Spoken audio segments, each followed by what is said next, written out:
Hi tears. Last week சின்னதாக ஒரு jewellery shopping பண்ணியிருந்தோம். அப்போ எடுத்த கிளிப்பிங்ஸ் தான் அவங்க கூட ஷேர் பண்ணியிருக்கேன். நான் வந்து என் காலிலேருந்து கொலுசு கழட்டி 3 மந்த் கிட்டே இருக்கும். கொஞ்சம் ரேஷஸ் இருக்குது அப்படின்றதாக கழட்டி வச்சுருந்தேன். அதுவும் இல்லாமல் என் கொலுசு வந்து ரொம்பவுமே டேமேஜ் ஆகிடுச்சு. அத்தை ஹஸ்பண்ட் 2 பேருமே காலில் கொலுசு இல்லாமல் இருக்காத வா பழசை போட்டு புதுசு வச்சு மாற்றிட்டு வந்துடலாம்னு சொல்லி கூப்பிட்டே தான் இருந்தாங்க. லாஸ்ட் 3 மந்த் தான் நான் தான் வந்துட்டு அப்போ எப்போன்னு சொல்லி ஏமாற்றிட்டே இருந்தேன். வெட்டிங் டே எனக்கு புதுசாக நமக்கு மாற்றிக்கலாம் அப்படின்ற மாதிரி தான் நினச்சிட்டு இருந்தேன்.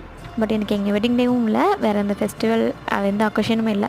திடீர்னு இன்றைக்கி நாங்கள் ஷாப்பிங் போனோம் அப்படின்னா எங்கள் அத்தை சொன்ன அந்த ஒரு வார்த்தை தான், மருமக காலில் கொலுசு இல்லாமல் இருக்குது, மாமியார் வந்து கொலுசு போட்டுட்ருக்காங்க பாரு அப்படின்னு யாராவது சொல்லிடுவாங்க அப்படின்னு சொல்லி சொன்னாங்க. அதாவது ஏதாவது சொல்லிடுவாங்க அப்படின்றது ரெண்டாவது ரீசனாக தான் இருக்கும். ஃபஸ்ட் ரீசன் என்ன பார்த்திங்கன்னா, மாமியாரை பொறுத்த வரைக்கும் வீட்டுக்கு வந்த மருமகளை வந்து நல்லா பார்த்துக்கணும், நல்லா வச்சுக்கணும் அப்படின்றது தான். அத்தை சொன்னதுக்காகவே இன்றைக்கி வாங்கிடலான்னு சொல்லிட்டு ஃபஸ்ட்டு லலிதா ஜுவல்லரி தான் போயிருந்தோம். அங்கே எனக்கு வந்து சாட்டிஸ்ஃபேக்ஷனாக இல்லை. அதனால் ஜோசால்கஸ் போயிருந்தோம். அங்கே சுத்தமாகவே கலெக்ஷன் இல்லை. 2 கடை அலைஞ்சதுக்கு ஜிஆர்டியில் எங்களுக்கு நல்லா பெஸ்ட்டாகவே கிடச்சதுன்னு தான் சொல்லணும். இந்த கொலுசு எப்படி சொல்லி மறக்காம கமெண்ட்டில் சொல்லுங்கள். இந்த மாதிரி விஷயத்தில் உங்கள் வீட்டில் உங்கள் மாமியார் எப்படின்றதையும் மறக்காம கமெண்ட்டில் சொல்லுங்கள்.